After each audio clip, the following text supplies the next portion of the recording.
I've never been in local government. I was only in state government, but you're closest to the people. And you know, I suspect you feel that the cost of this plant, $28 million, cannot be borne solely by the people of Punta Gorda.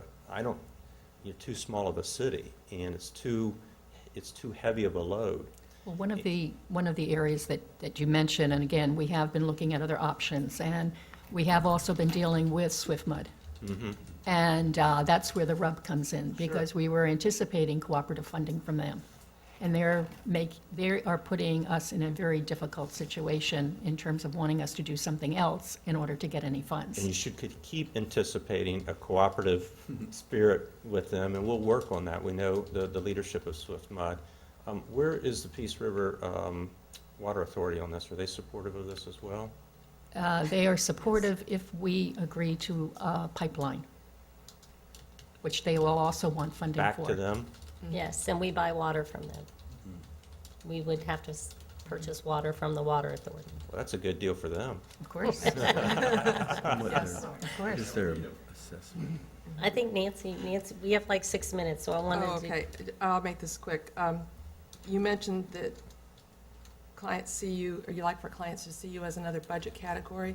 We're neophytes at this, and using a consulting lobbyist to, how would you help educate us and to discover new areas that we should be exploring to really advance our city?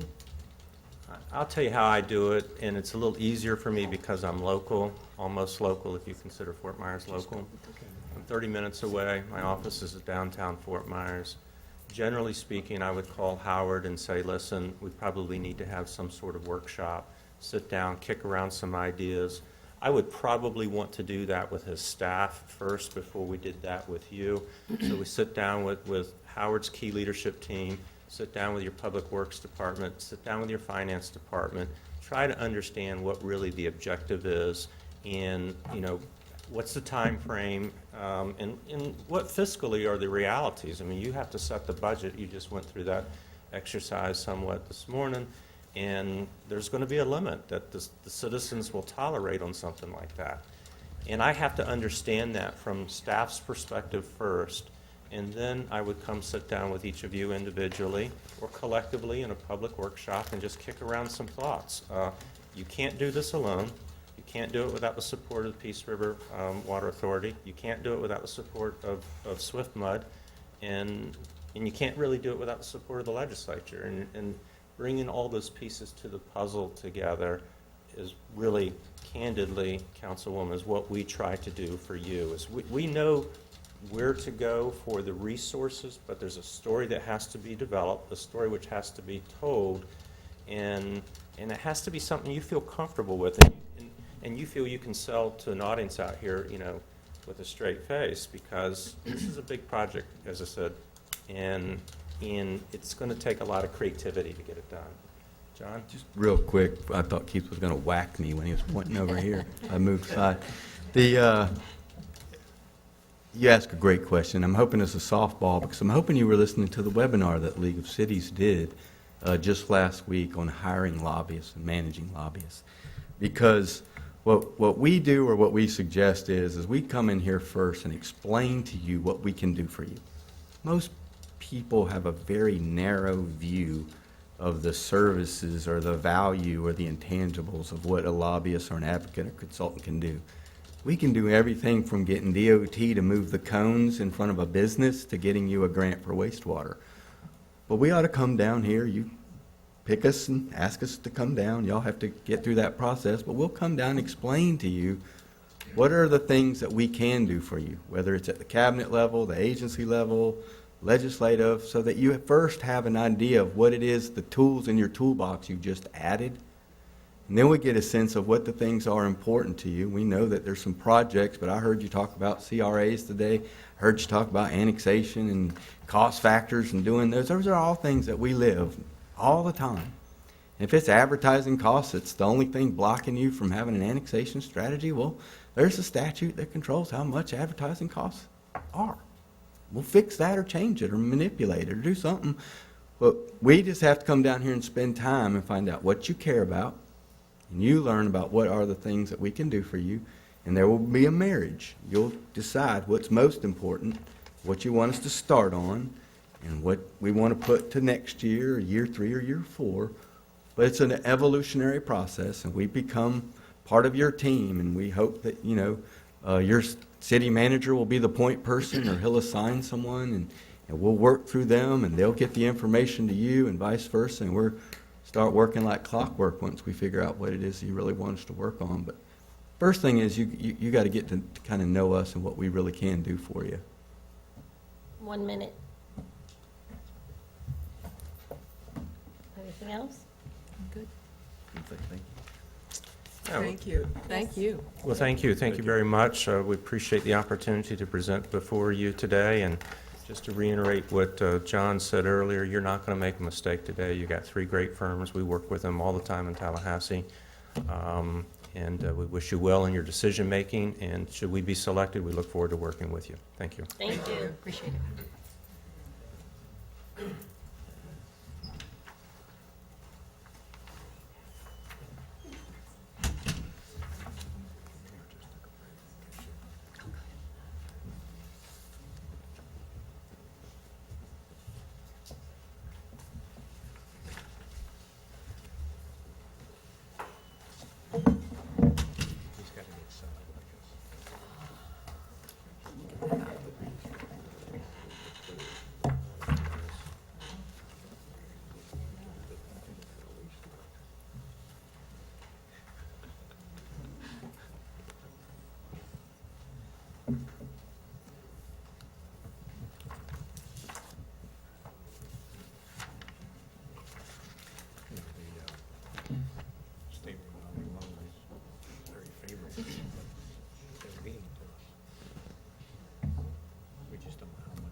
In other words, the first thing you have to do is go field testing and try to do it. So open up and finance it. Or hopefully not. There's no particular grant. So that's the problem. If we go ahead and do it now, then there's no question. See, they're waiting.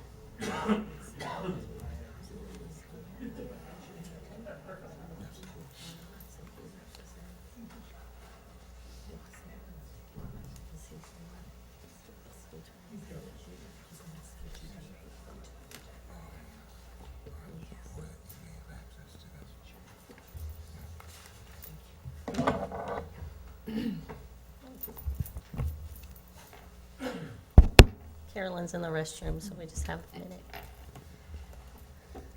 Unofficial break.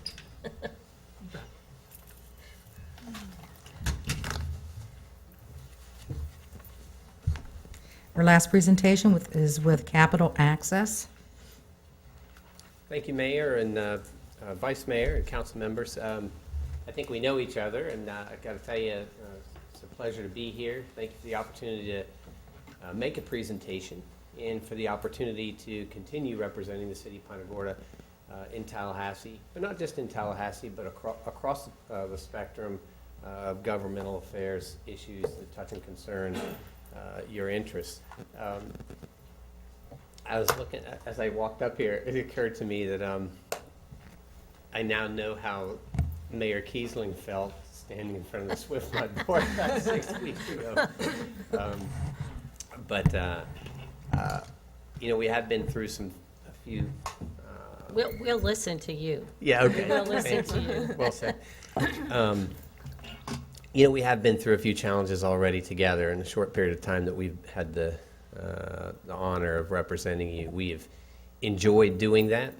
We're proud of the successes that we have all been able to achieve together as a team, and we feel like it has been a team effort. You guys really are, and this is the truth, you guys really are a dream client for us. You're perfect. Perfect because you're one of us, you're from the local community, as are we. We see you in the community, we see you in places like this, we see you at the football games, because this is our home. This is where where we were raised, this is where we went to school, this is where our kids go to school. We know Punta Gorda, we know Charlotte County. Obviously, we see that as a strength in our ability to represent you. We believe that that's been a fundamental part of the success that we've been able to have. And we believe that it's a fundamental part of the success that we can have for you all going forward. We think that that is something that inures to our team benefit in Tallahassee. I think I've mentioned this to a couple of y'all before, but in the course of a legislative session, there's as many as 3,000 bills filed, maybe 20,000 amendments. It happens very fast. And committee chairs, committee staff, members, their staff, on a very quick basis will try to figure out what's the impact of an amendment, what's the impact of a bill. And they're reaching out. They're trying to find people who know. And when it comes to an issue that could affect a particular community, like a city, they try to think to themselves really quick, who knows that area? Who knows Punta Gorda? Who knows Charlotte County? And I would humbly suggest to you that when it comes to Punta Gorda, and when it comes to Charlotte County, it's us that they think of. We're the ones who get the call. We're the ones who are the gateway to the city of Punta Gorda, being asked, being involved in those issues, not just on appropriations, which we've all talked about, but on a whole host of issues that I'll mention in a moment as I walk through some of the behind the scenes of how we lobby. So we're proud of that. We wear the Punta Gorda brand. I think that's been well recognized in the last legislative session. I think that together, by achieving the success with the appropriation in this last session, we have created a sense of momentum, if you will. We'd be honored to continue as your representatives there and continue that momentum. We think that let me just say, we're very respectful of our fellow colleagues. We would never want to take away anything from our competitors, but by nature, this is an RFP process. It is a competitive process, and so we're kind of put in a position of having to compare ourselves from time to time, at least in this instance. And so in as diplomatic way as I can, let me just say that I think we are not only the best recognized firm and lobbyists for our area, but I believe there's no other firm and no other group of lobbyists who are more connected to our local legislative delegation. There's nobody else who spends more time with them, who is more connected to their policies, to their appropriations priorities, to their campaigns. If you spend time in Tallahassee in their offices and in the committees they serve, it's our firm that you see there. If you speak to them, I believe that they would confirm that we are the ones who are the most connected to them. And I think that that has been a big part of the success, in addition to the relationships that you have with them. It's a big part of why we have together succeeded in the past, and it's a big part of our success going forward. In the run-up to this presentation, we had prepared a PowerPoint presentation, which I'm sure our competitors did as well, and we decided to not do that, because you know about everything that we would put on a PowerPoint. You know who we are, you know Rob Shabe, you know Jamie Miller, you know me. But what I thought I would do instead is show you a little bit about how we do what we do interactively. We use the state-of-the-art software to track each and every one of those bills, each and every one of those amendments that come up in a moment's notice that can affect your interests, not just on appropriations. You've seen how we monitor and track the appropriations bill, amendments to the appropriations bills, the committees, the subcommittees. You've seen the emails and how we keep you informed on those. The same applies to each and every topic area that you could identify, whether it's transportation, whether it's public records laws, whether it's elections laws, whether it's taxation. The whole gamut of issues that touch and concern a municipality, we monitor and track on your behalf. And let me show you basically how we do that. First of all, I mentioned, and I direct your attention to the screen, I mentioned to you that we obviously are connected with each of the members of our local delegation. They are our priority, and we spend a lot of time with them, making sure that we know them and they know us, and most importantly, that they know you, our clients. Similarly, throughout the process, The key leadership of the legislature is important, both on the House and the Senate side. I'm just giving you a demonstration of the House side, how we go about staying in touch with each one of them, and give you a sense for who these people are. The Speaker of the House, Will Weatherford, very close, dear friend of ours. I served with him in the legislature, served with his father-in-law in the legislature. As you know, this process is relationship-driven. We're proud of our relationships. We travel the state to every district, Senate, and House, maintaining those relationships with these people. The incoming speaker, Steve Crisafulli, whom I think I may have introduced a couple of you to in the past. He's about to be the new Speaker of the House, and so on, and right on down the line. Obviously, with each issue, each bill, each amendment gets referred to a specific committee of jurisdiction based upon the type of bill that it is. If it's a transportation committee bill, it's in the transportation committee, obviously. Appropriations bills go through the appropriations subcommittee. Some of you all have met members of the appropriations subcommittees like Representative Ben Albritton, who chairs the appropriations subcommittee through which much of the funding flows to issues that are important to you. It's a committee that I formerly chaired in the legislature. Members who are on the Senate side, we're in kind of a unique time right now where about half of the members of the Florida Senate are members that I formerly served with in the House. So the leadership on the Senate side, those are people who, because of the relationships, we have really good access, which is a benefit that inures to our clients. One of the points I'm trying to make here is that it's very relationship driven. We're very proud of the relationships, both of the members, but also these committees and committee chairpersons. Just to give you, a sense, for any one of these committees, we monitor and track all of the bills that come through those committees. I'm not sure that I'm online here. And we can show you each one of those committees, and that's how we monitor and track the issues for you. Here's an example of how we monitor and track bills. If you'll take a look, there's about 30 bills here that we have set up in a folder that are specifically related to potential issues affecting the city of Punta Gorda. And if you read through this list, whether it's transportation, municipal parks, wastewater utilities, every bill that gets filed, we instantly see it, we read it, we categorize it, we save it, we monitor it and track it on your behalf, and make sure that you are aware of each and every twist and turn, each and every amendment to it, so that we can then consult with you, formulate a position together as a team, and then go lobby that position to either oppose it or support it, an amendment or a bill, to have the ultimate success. In the exact same way that we have done with the appropriations bill through this last process. I see that my time is about to run out, and so I will defer to questions and answers. Anybody would like to start? Sure. Tom, go ahead.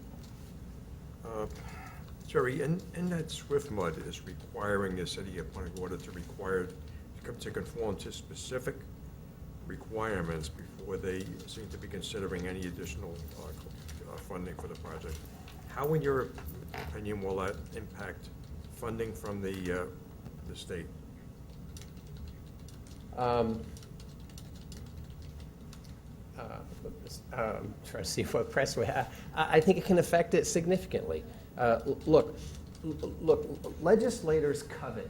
Do you mind if I speak to the whole group? Legislators covet the fact that the way our government works is that the legislative branch of our state is the one who decides how money is spent. The executive branch obviously enforces the laws, but it's the legislature that writes the budget. The legislature and the executive branch CEO, the governor of the state of Florida, both recognized that the RO project, for example, is a project that inures statewide benefits, not just regional, statewide benefits. And they appropriated $900,000, the largest appropriation for a water project in Southwest Florida, by any municipality, any firm, including our competitors, by the way.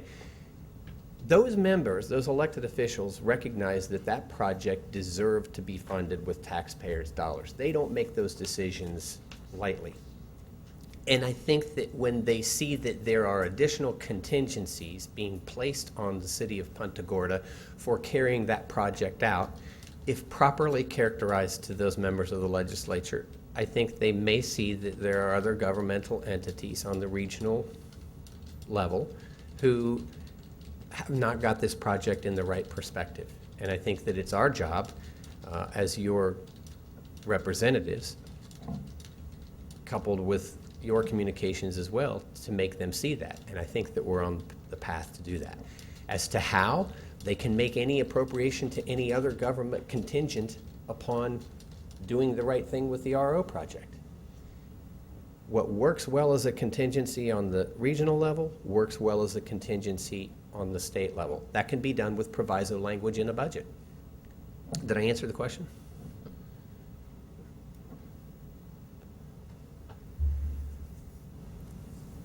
Questions?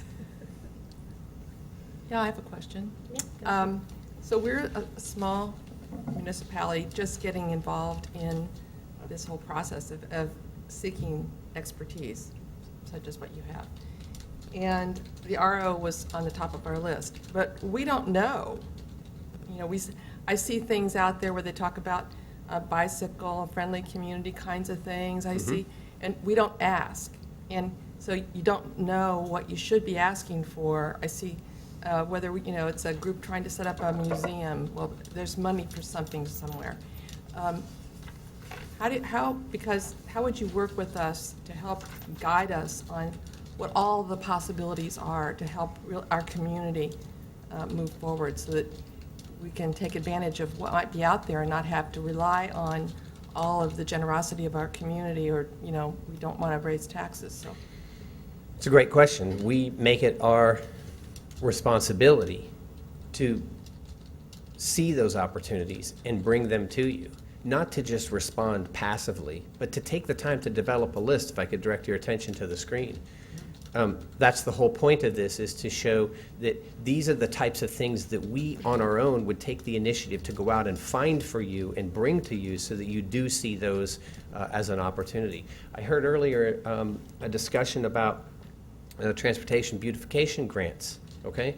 That's something that, and I understand you may have submitted an application, right? Yeah, we did. But we would work with you step by step through that process. The deadline for transportation beautification grants, by the way, is October 1st. Right. And those are regulated by Chapter 339 and the Florida Administrative Code 14-40 through a Transportation Beautification Council. Did y'all know that? There's a separate council, it's a 7-person council that doles those grants out, all right?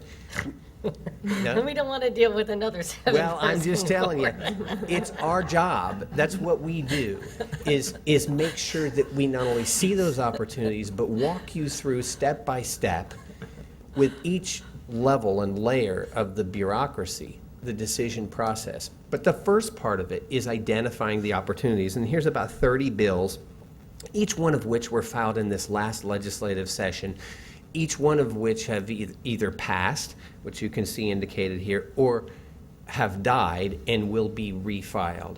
But to answer your question, Councilwoman Prafke, it's our job to identify those issues and bring them to you. I think that if you talk to clients of ours, talk to the airport, talk to the Inglewood Water District, talk to any one of our clients that we've represented, they will tell you that unlike other firms, perhaps, I don't know, but perhaps unlike our competitors in this RFP process, we take the initiative to do it. We go out and we find out what the issues are, and we bring them to you. We don't wait for you to bring them to us. And we let you down select what your priorities are, and then we give you our opinion, our counsel, on the best way to proceed. And then you make the decision. Then we develop a plan, a strategy, and we go implement it together, just like we have with the RO project. We're pretty good at knowing what the opportunities are out there. And I mean, we know everything. But there aren't very many grants, appropriations, programs, agencies, statutes that we haven't brushed up against over the 5 decades that the members of our firm have been in this gig. I have a question about a statement that you put in your package. Okay. It says, "Our firm does not include current legislators who typically have duty to other municipalities within their political district. We pledge to the city of Punta Gorda, you will be our #1 priority with undivided loyalty." So other firms have current You legislators? bet they do. Absolutely. Firms will have legislators, current legislators, who are a member of their firm. I thought that was a conflict of interest. I'm going to be careful how I say this. Doesn't mean that they're lobbying, but they're a member of their firm.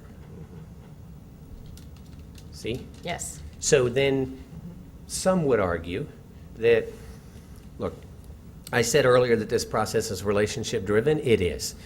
Sometimes it can even be firm-driven. The leadership of a particular committee, a particular appropriations committee, an entire chamber, may look at a firm or a group and say, you know what, we want to make sure that your clients do well this session. All right, so we're going to be able to do the following 3 or 4 things to help you out. You figure out what those are. You figure out who gets that. All right. Now let's say that it's the firm we're talking about. Maybe that firm has a member of the legislature in it. That firm has to decide, hey, look, we're not going to be able to get $900,000 for a water project in this municipality and $900 for another. We're going to have to decide who gets it.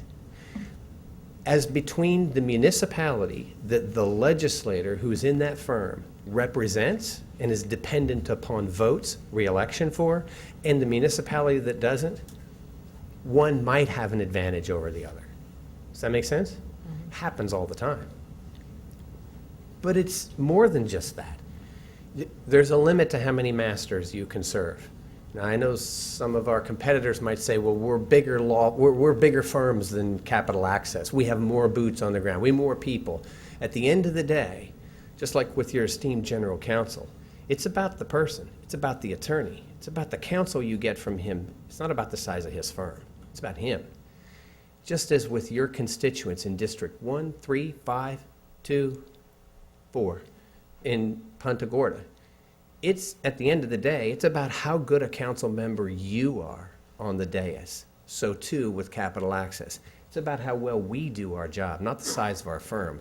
Moreover, I would say that there's a limit to how many municipalities you can simultaneously represent.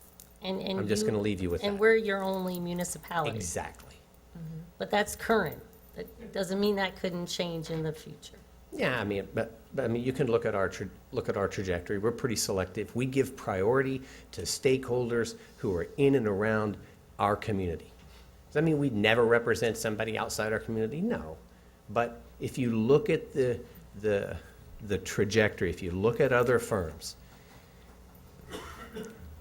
look, if you're competing with the discretion that's been issued to a firm by way of an allocation of appropriated funds or non-appropriations decisions, and they have to decide between 4 or 5 or 6 municipalities that they simultaneously represent, maybe some of which are a lot bigger than you.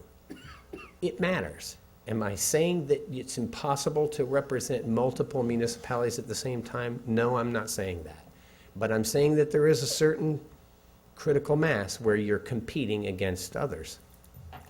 And I'm telling you that you have our pledge that you are our priority.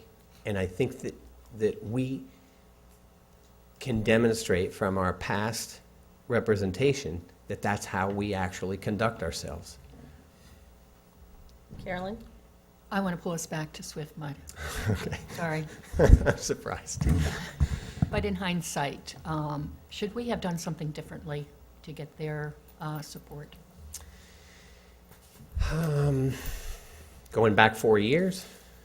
Well, this, we basically started it, last September, in which we approved moving forward on our RO plant, and in which the application was then developed and submitted. I don't see anything that you could really have done any differently. Look,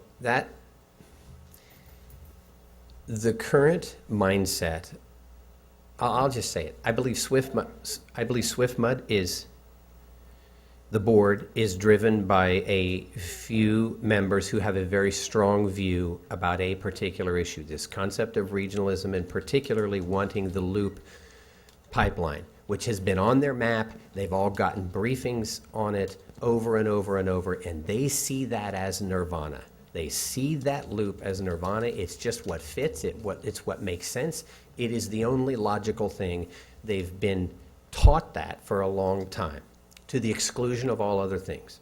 Second, I think they are very heavily influenced, particularly SwiftMud staff, is very heavily influenced by the Peace River Authority, which has wanted that pipeline for a long time. Third, because you are seeking funds for the RO project, the Peace River Authority has seen that as an opportunity to use its influence with SwiftMud to get SwiftMud to force you to do the pipeline either instead or together with the RO project. It is the Peace River Authority that is getting SwiftMud to exert SwiftMud's authority over you because the authority doesn't have it. It's a way of them reaching outside their jurisdiction to somebody who has power over you and using their relationship with them to force you to do something you don't want. That's not something that you change overnight, but I do believe it is something that we change. It's just going to take a continuous, methodical process. We are making progress. I know it doesn't feel like it, but we are.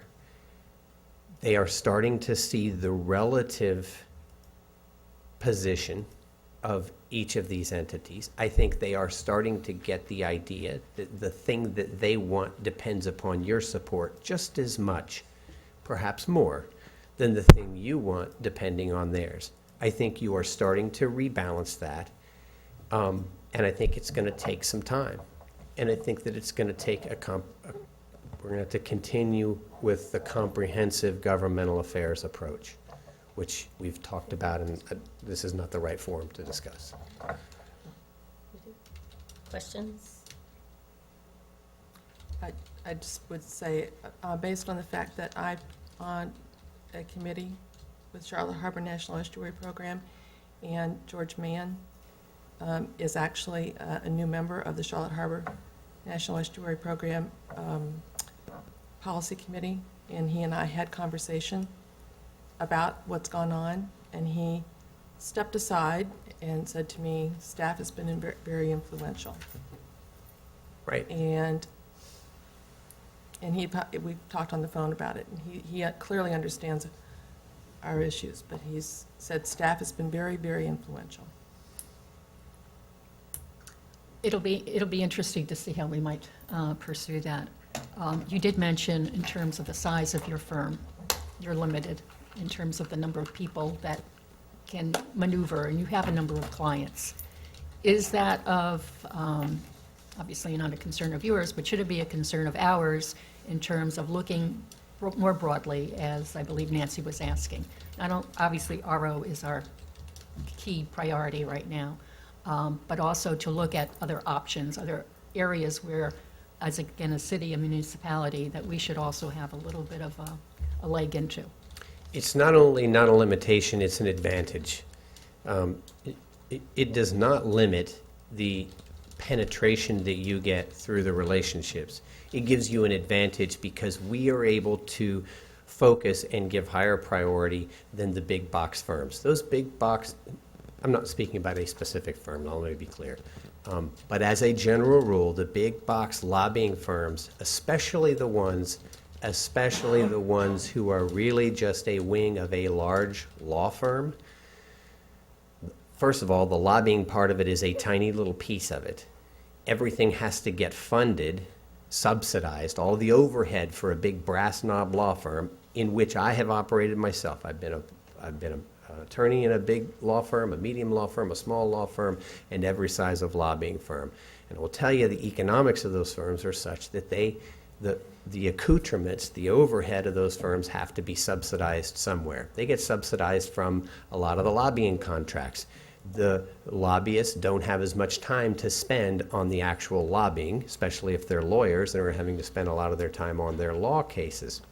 You get far less personal attention with the big box firms than you do with a small to medium-sized firm that specializes in your particular type of issues and uses all of the relationships and the political capital that it has for you rather than spreading it across 150 firms. It is an advantage for you to have a smaller to medium-sized firm, especially if it's a firm that is locally based and knows your local legislative delegation. Your success depends a lot upon your local legislative delegation and upon the key leaders in the legislature. And there is no firm in the state of Florida, I'm going to say this again, there is no firm in the state of Florida, regardless of size, that has better relationships and more access to those key members that affect your interests than Jerry, Rob, and Jamie. Any other questions? I may have read too much into one of your earlier comments, but were you suggesting that there may be a possibility of applying pressure to SwiftMud through the legislature? I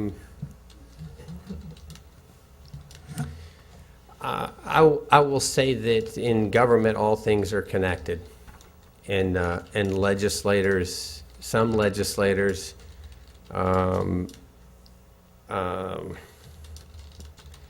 legislators, especially who go on the line and make appropriations for a project that they've vetted and that they believe is has merit, but is thwarted by another governmental entity, they find a way to adjust that.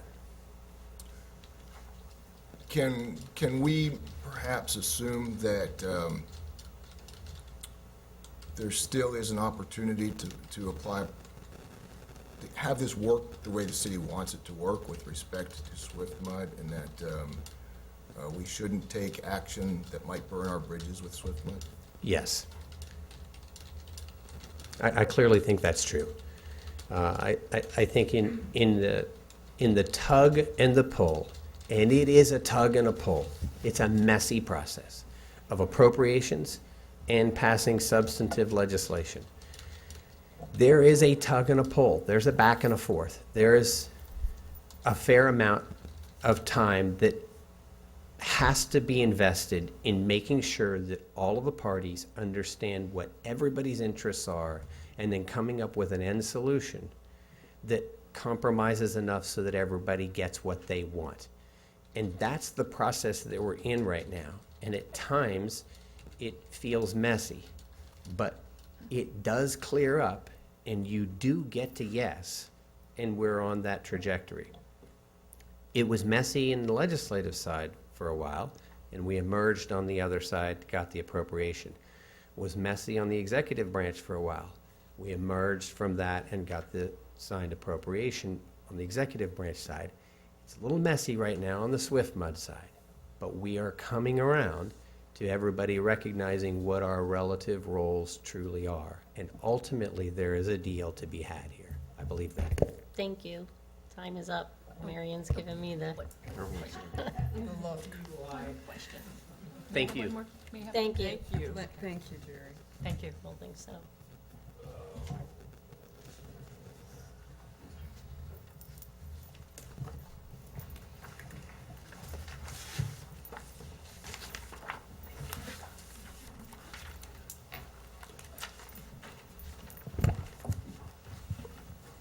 Marion, I assume we are now in open discussion Now you can have open discussion, yes, ma'am. before ranking. Have the discussion, rank, and then I'll be picking up the sheets. And the ranking is? Number one would be your highest Highest. preference. Thank you. Thank you. Who would, you want to kick off the discussion, Carolyn? Okay.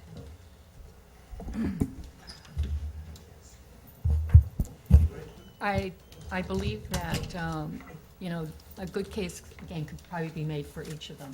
I think probably in terms of the top two, again, I would look at Capital Access and Buchanan, Ingersoll. I think that Jerry made a good case in terms of being the only, you know, the only municipality that his firm would handle. I believe he did do, and his team did a good job this past year for us. So I'm interested, or kind of, you know, with the other firm because they have, again, so many people. But then, you know, how do we fit into that? I think we're on perhaps now a plan in terms of dealing with SwiftMud. I believe that Jerry's firm could also probably provide us with the other information that we would need as we move beyond our RO plant. Right, and I think you know, it's prioritizing for each of us individually, because some of them do represent a lot of municipalities. So does that mean that they would be better at that, or somehow have more experience with that? In turn, you know, another firm only represents one, and so would that give us an advantage in that area? So I think prioritizing those, for me, I think that the numbers, I think Punta Gorda might get swallowed up in a firm that is high in numbers. I really feel it. I don't know how it could not, so. Go Nancy? ahead. Oh, go ahead. Did you talk to any of the references personally at all? No, ma'am, they were conducted by online Just a- survey. Okay, so you didn't talk to anyone? Right. I mean, obviously, I love the idea of having someone who's local, who lives here, who knows our city. I do believe, you know, the Buchanan firm answered all my questions. I didn't have to ask anything. I see us being very new into this. I also see that we have a definite strategic plan that Howard has, you know, directed with the city, with lots of things for us to do. And I think that there's lots of money out there, and I would like to have, well, maybe not lots, but there's money out there. So I was very impressed that they had done the research to kind of, and listen to what we had as far as the veterans, the wall, and those kind of things. I liked that. I think we need someone who is, you know, we have our water project is our priority, and we want that. That's something we're going to do. We want that money. And I think, but I think educating us on how to go forward into the future also with other big projects and to better our city for the future is, you know, important. That's where I would go with that. I think that we may have gained some valuable insight if we had provided each of the firms with a copy of our strategic plan before they gave their presentation. I'm inclined to, I think that I appreciated the fact that Buchanan's firm, they commented specific to some of the issues that Punta Gorda faced. I'm concerned about getting swallowed up in a big law firm. I appreciate what Capital Access has done for us, and I appreciate the fact that he's local. We're a small city, and I'm inclined to support Capital Access. Yeah, I think, Kim, you made some really good points, and I think that looking into the future, our strategic plan is up on the city's website, so any information, although what we looked at today was an update, but there still is a strategic plan up there. We've made great momentum, you know, with the RO situation, and I think we've done a lot. I want to continue that momentum, and I think that we're potentially on the verge of making some good progress, and I would like to not have to see us take a step back, bring a team member on, and maybe even have to take a different tactic than where we've been going. So I think I would be, I've looked at all of them in depth and evaluated them, and good firms. I thank them all for offering themselves up and in this process, but I think I'm going to favor capital access. I'm feeling the momentum, as you said, and specifically, they were retained to work on that one project, correct? It wasn't just a general lobbying services. It was No, you're- specifically project-driven. So I think, they performed well on that initiative, and we didn't get to see some of the stuff that was talked about today as far as the other areas in which their services could be useful. So I definitely feel the momentum there on that project. But I do think the firms were very professional, and they would represent the city well. I just do agree that there is a feel of being swallowed up by, counties and bigger cities. Whether it's real or not, it is perception. Kim? I will also say I have worked with Gray Robinson in the future on healthcare issues all over the state of Florida. And even though that they are a great big firm, I've always felt like I was working with a very small firm. They always were very attentive, and I will say we always prevailed, so that was always a good thing too. So I don't so much worry about that. I mean, I am all for local, I love that feeling of local, of having someone local. I really felt like, I will say, during the process, and maybe it was because we were all so new and Capital kind of came in, I'm going, well, let's call. I want to call those guys and I want to talk to them. And I didn't really realize that Jerry was talking to them.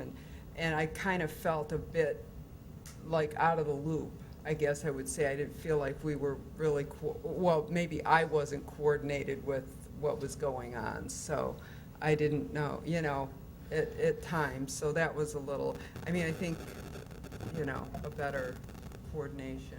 And I think as we go forward, I think we do need to establish the communication, the regular communication and the updates. I know I've always gone to Howard. Okay, Howard, what's the update kind of thing? And I know that in this case, that Jerry and his team have kept Howard in the loop. But somehow, and again, sometimes we don't want emails going out. So, but I think we have to establish what that communication is so that we feel that we are maintained On the and same, kept on the same page. on the same page. Do you have any comments? This is the first time we've actually gone out and requested RFPs for full-blown lobbying services. The capital access proposal was a one-item proposal. This is more than that. This is for full-blown.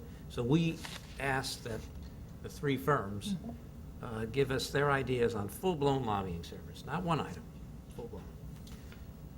What I was pleased about is that we had three, and this is what we've learned, is it's all about relationships. So you, as a council, have to get comfortable with the individual who's going to represent these firms. And the three people that were going to represent the three firms are top-notch people. Yes. Unfortunately, you only met two of them. You didn't have a chance to meet the third person. But at the same time, in terms of the team, we, Yeah. Yes, Feel- but feel again, it's comfortable about with that. relationships.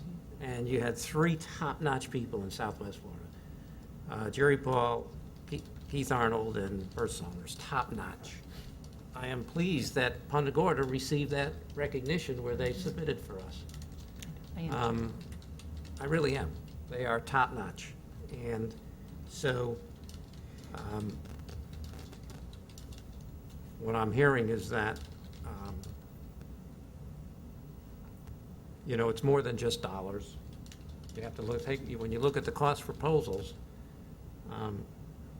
you had one that was very, very cost-effective on paper, but you have to look for more than that. So think in your terms when you're ranking them. This is full-blown lobbying services, and it's, whoever we select, we will come up with a game plan more than just one item, which will then involve all of us. Do you want to speak to the fee proposals? They're basically aligned. They're not, besides the dollar amounts. Do you want to, or I can edit You want to put it up there?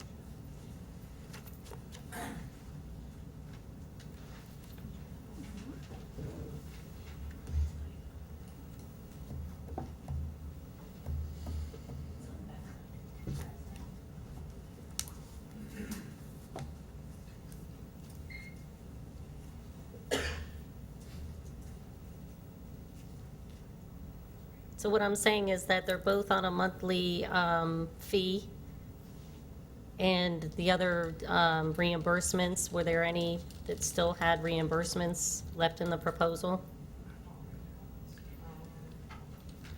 You can always negotiate that, you know, Okay, 'cause whoever you I don't select. think There there are a couple was. where there are some ancillary expenses that will be in addition to the monthly and annual rate.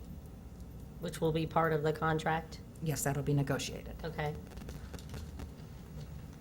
So, do you want to go ahead and fill out the ranking forms now? Is everybody comfortable with that? We can do that. I would just like to thank our three firms for responding to the RFP, and just to say that as a resident of Punta Gorda and Charlotte County, really appreciate all the work that you do on behalf of our entire state in terms of what you do for us, what you do for our colleagues across the state. So I really do appreciate that. Mr. Smith, thank you for what you've done on the Restore Act, and again, what your work with the League of Cities, and I know all three firms work with the League of Cities, but again, appreciate, because that does obviously impact us as a municipality. But just wanted to thank you. And the presentations were excellent. I don't think not having the lead person here affected my opinion of the firm at all. I thought I got a real team feeling from all three of them. I thought they were very similar in that. I guess it's just the different strengths and weaknesses. I mean, it's easy to create a criteria, but then you see both sides to, well, they may look a little weaker in this, but that makes them stronger in another area. So I thought all of the presentations were excellent, and I think we would be happy with any one of the, Absolutely. any one of the firms. Seemed Absolutely. generally interested in the city of Punta Gorda and has a feel for what we're about, so. Okay, so we're gonna fill out the ranking sheet and give it to Marion.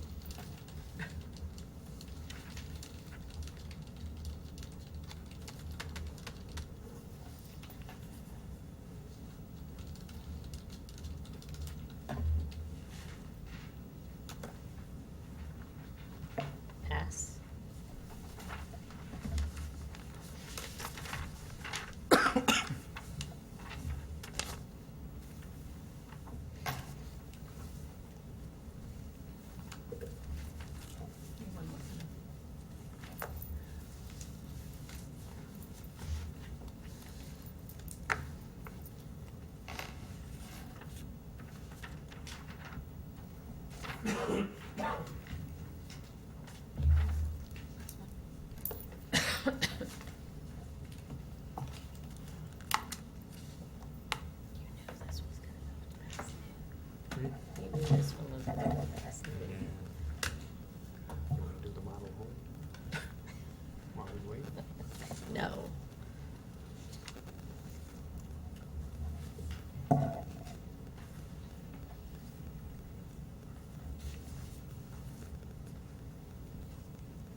I'll read out the ordinal scores for each of the firms.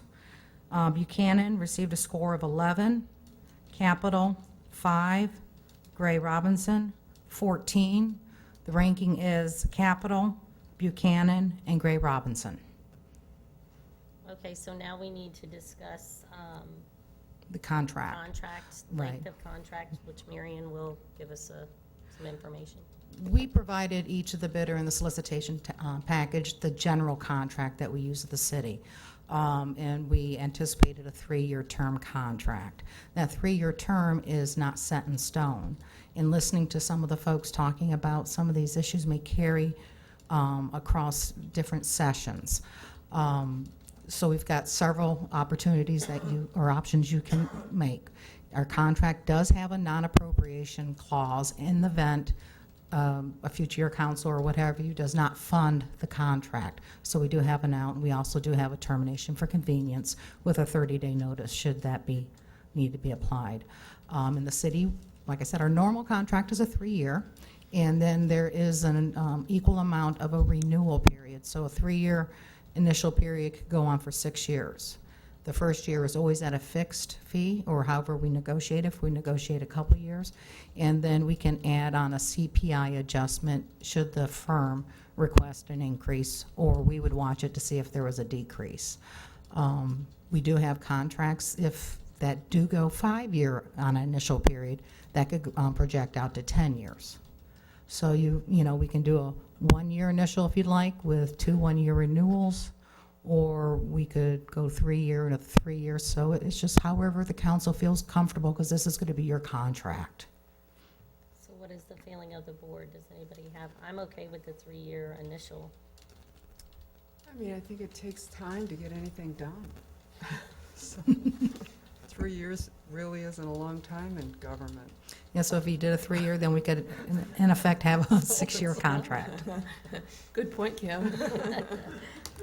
3 years is fine with it. Yes, I think 5 years might be a little bit, putting on future councils Yes. a little bit too much, so 3 years, I would agree. So we would need a motion to, Make a motion then to approve capital access for contract for 3 years. Well, we have to negotiate. Negotiate a contract, and we would To bring it back negotiate- to you. Okay, Contract. my motion is to negotiate a contract. With the 3-year renewal. 3-year initial with Term, 3-year and then renewal. Second? Second. So we have a motion, a second. All in favor? Aye. Opposed? Carried unanimously. Thank you. Thank you. Thank you all for coming. We really appreciate it. Great presentations. Thank you. Thank you. Thank you. very much. Thank you.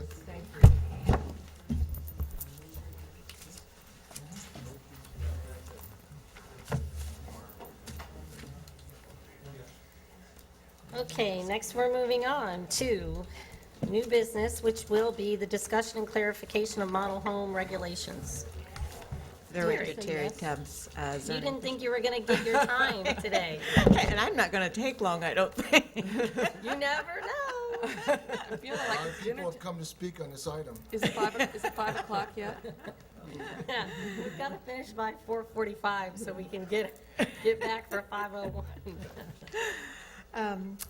This has come up, we are starting to get more and more comments or complaints regarding model homes, or people saying, well, I'm a remodeler, I'm going to take my home, make it a model home, put the sign in the yard.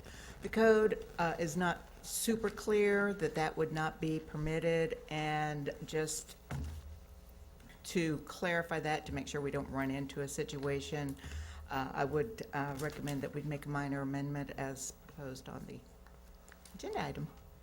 So what the amendment language would be, this underlying piece here? a model home? Primarily the underlying piece where it defines that a model home could not be resided in, that's, the purpose is that it's a model, and clarification, just a minor clarification, that it also cannot be a contractor's general office or a real estate office, that it is just a model home, and the purpose of it being open would be to show that model.